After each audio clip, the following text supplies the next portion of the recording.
leher anak ayam itu, terus dimakan itu mentah-mentah dengan matanya yang merah kayak gitu loh, matanya merah. Apa nggak gemetar sih Ija nengok anaknya kayak gitu kan? Dia langsung ngerebut ayam itu, dia marah, Wira ngapain kau kayak gini, mentah lo ini, nggak boleh kau makan kayak gini. Tapi digituin sama mama yang nggak ada takut sama sekali. Wira tetap dia makan itu ayam itu mentah-mentah. Ya Allah, cuman untungnya nenek aku sering muncul lah dia dan selalu ngerebut si ayam itu sebelum betulan habis dimakan sama Wira. Tapi udah duluan Wira matiin gitu loh, selalu ke gap kayak gitu Wak. Tuh Om ya, tapi dibalik sikap Wira yang aneh dan agak menakutkan ini, dia punya kelebihan lain Wak, yang gak semua orang punya waktu itu. Wira ini dikenal cekatan, dia suka kali baca buku Nadia, dan dia juga bisa dibilang tergolong cerdas untuk anak seusianya. Di umur yang baru 10 tahun, katanya Wak, si Wira ini udah macam hafal rumus-rumus yang biasa dipelajarin anak-anak SMA tuh.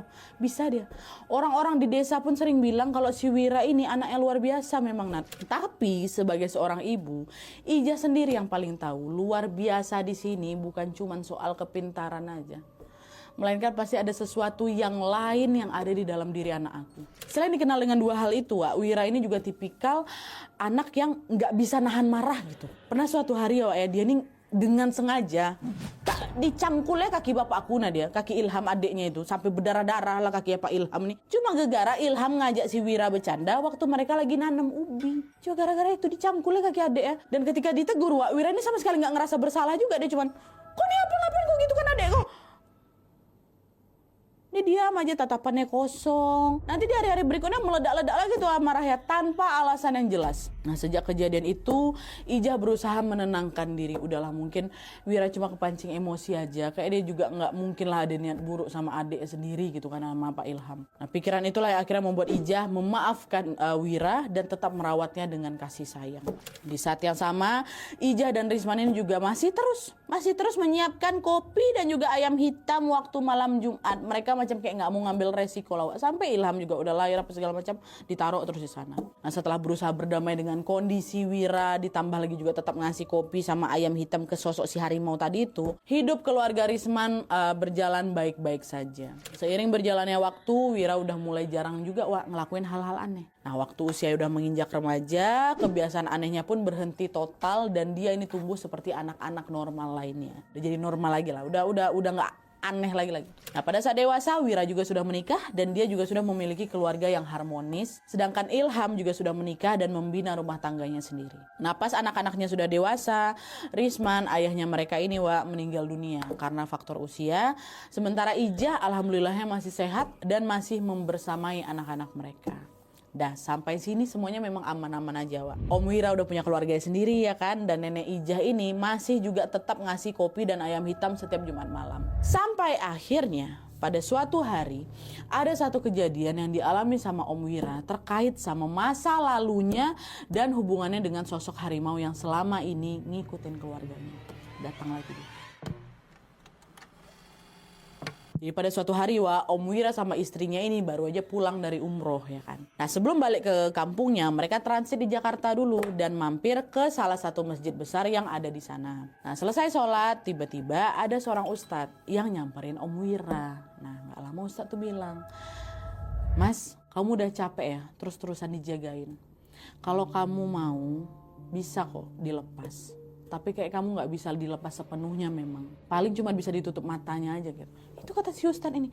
Dan karena itu kaget lah Om Wira. Kan Ustadz ini gak kenal sama dia. Dia juga gak kenal sama Ustadz itu. Tapi ucapannya kok ya sama yang dialamin sama si Wira. Bahkan nih setelah dewasa, Om Wira ini memang beberapa kali dimimpin sama sosok harimau itu. Dan kadang tiba-tiba dengar juga sering tuh suara aum-auman dekat rumahnya. Padahal rumahnya jauh kali dari kebun.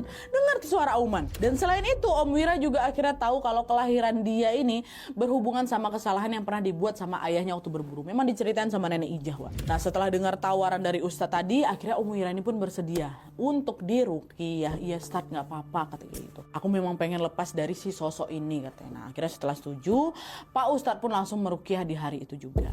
Nah, pas proses ruqyah itu berlangsung, Wak, Om Wira tiba-tiba langsung bertingkah aneh. Badannya bergetar hebat, macam orang kejang ya kan. Terus nggak lama Om Wira merangkak di lantai dan dia mengaum seperti seekor harimau. Masuklah ini mungkin si harimau itu ya kan. Nah, nggak lama sosok yang ngerasukin Om Wira ini bilang, ngapo kau mau pisahkan kami? Ini anakku. Aku cuma mau jagokan dia, kata gitu. Enggak, itu bukan anak kau, kata Ustadz. Penjagaanmu cukup sampai sini aja. Biar Allah lah satu-satunya penjaga untuk dia, kata kayak gitu, kata Ustadz itu kan. Abis ngomong kayak gitu, tubuh Om Wira langsung kaku, Wak. Suaranya juga berhenti dan tiba-tiba pingsanlah Om Wira. Nah pas sadar Om Wira udah ngerasa ringan katanya, macam ada beban besar yang akhirnya lepas kayak gitu, Wak. Barulah itu, sejak hari itu nggak pernah lagi ada gangguan yang dialami sama Om Wira. Dia udah nggak pernah lagi mimpiin harimau, nggak pernah lagi dengar auman. Ya udah seolah-olah sosok itu betulan pergi gitulah dari hidupnya. Pokoknya setelah itu sudah tidak ada lagi kejadian-kejadian aneh. Sampai akhirnya Nenek Ijah meninggal dunia karena sakit ya kan. Dan waktu Nenek Ijah ini meninggal, ada lagi kejadian aneh, Pak. Jadi ceritanya waktu itu, Nek Ijah ini kan lagi ada di Bandung nih untuk menjalankan operasi empedu, ditemani sama Pak Ilham, Bapak Ewawa. Nah, tapi sayangnya operasi itu gagal, Wak, dan nyawa Nek Ijah ini tidak tertolong. Meninggal Nek Ijah di situ. Cuman sesaat sebelum menghembuskan nafas terakhir, Pak Ilham ini sempat bacain doa-doa khusus yang berfungsi untuk melepaskan ilmu-ilmu yang memang dipunya sama si Nenek Ijah ini. Itulah kenapa Nek Ijah ini akhirnya bisa meninggal dengan tenang gitu kalau kata si Wawa ya. Nah, setelah dia meninggal, jenazah Nenek Ijah ini pun segera dimandikan, dikafani, terus diterbangkanlah ke Sumatera Selatan ini, tempat asalnya si nenek, untuk dimakamkan di sana. Habis dimakamkan, malamnya pihak keluarga pun mengadakan yasinan di rumah seperti biasa. Dan begitu acara selesai, keluarga Agnes ini ngumpul lah semua ini. Ngumpul semua untuk membahas benda-benda peninggalannya Nek Ijah, Wak. Semua anak-anak Nek Ijah kumpul. Katanya Nenek Ijah ini masih nyimpan beberapa benda antik itu, ada keris, ada selendang, ada bola kaca, Nadia, sampai botol kecil yang di dalamnya itu ada serbuk-serbuk warna kuning gitu. Aku juga nggak tahu itu apa, tapi Pak aku bilang kayak gitu. Semua benda itu disimpan di dalam lemari, Pak, dan kuncinya cuma dipegang sama Nek Ijah. Cuma waktu Nenek Ijah ini berangkat ke Bandung untuk operasi itu, kunci itu dititipkan ke Pak Ilham, ke anaknya. Dan itu udah macam firasan Ijah kayaknya udah gak bisa balik lagi. Biasanya Ijah kalau misalnya keluar kota kemana-mana, nah dia gak pernah nitipin sesuatu. Ini baru itulah dia nitip ke bapakku. Nah di malam itu Pak Ilham nih, udah setelah ngumpul itu, di malam itu Pak Ilham yang megang kunci, dan yang lain ini semua adik-beradik ya sepakat untuk ngebuka lemari itu bersama-sama untuk ngebuang peninggalan itu, ngebuang isinya. Hal-hal yang berkaitan sama Nek Ijah yang soal spiritual itu udah buang aja. Nah udah lah nih, waktu dibuka kosong lemari itu. Betulan hilang, Nat. Betulan hilang, gak tersisa apapun. Padahal rumah itu selalu dikunci dan gak pernah dibuka sama siapapun. Apalagi si lemari itu. Yang punya kan cuma Nenek Ijah aja kan. Anak-anaknya gak pernah dikasih akses kunci itu. Barulah waktu ke Bandung tadi nitip sama si Pak Ilham. Di situ mereka semua saling pandang. Tapi dalam hati mereka ngebatin, udahlah syukurlah. Artinya barang-barang itu memang gak mau ikut sama kami, dan kami juga nggak akan ada beban untuk ngejagain kalian, ngejagain si barang-barang itu. Akhirnya setelah benda-benda itu menghilang secara misterius, keluarga Agnes pun kembali menjalani hidup mereka seperti biasa, Wak. Sesekali mereka juga masih sering ngumpul di rumahnya Nenek Ijah itu tuh lah. Dan anehnya pas kami nginap di sana, Nadia, apalagi ada Om Wira, itu suasana langsung beda, macam lebih dingin, lebih sunyi, dan macam ngerasa ada sepasang mata yang ngawasin kami. Nggak berhenti di situ aja. Kalau mereka nginap di rumah Nenek Ijah pas malam Jumat nih, mereka akan selalu nyium aroma kopi hitam yang kuat kali, padahal nggak ada siapapun yang lagi nyeduh kopi di rumah itu.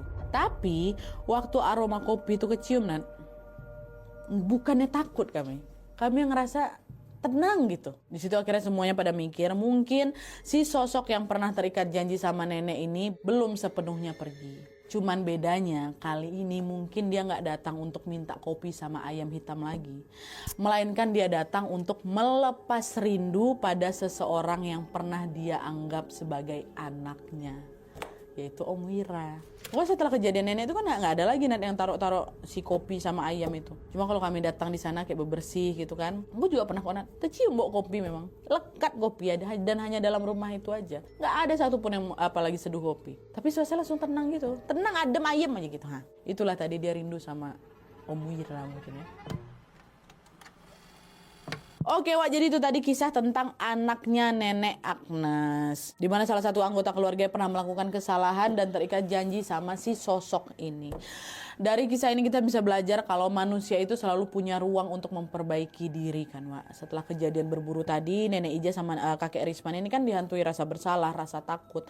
Tapi mereka masih berusaha keras untuk menebus semuanya itu supaya keluarganya ini bisa kembali hidup normal lagi. Nah, mungkin karena ketulusan itulah gangguan dari si sosok ini, sosok harimau yang udah ngikutin mereka selama puluhan tahun, akhirnya bisa selesai tanpa mengorbankan nyawa siapapun. Bahkan di akhir cerita juga alih-alih menakut-nakuti ya kan, si sosok harimau ini malah terkesan seperti melindungi keluarganya si Agnes. Menurut kalian gimana untuk kisahnya? Terima kasih sekali lagi untuk Agnes, salam untuk Om Wira dan juga Papa Ilham, semoga sehat selalu dimanapun kalian berada. Dan buat kalian yang juga pengen berbagi kisah horornya, boleh langsung kirim aja ke email kisahhoror@gmail.com, sertakan juga nomor WhatsApp sama Instagram kalian supaya nanti kami gampang hubungin kalian kalau misalnya kisahnya di-up di video selanjutnya. Oke Wak, jadi sekian dulu videonya. Terima kasih banyak yang sudah menonton. Kalau kalian suka video ini, klik like-nya. Jangan lupa komen di bawah untuk dan saran-saran untuk selanjutnya.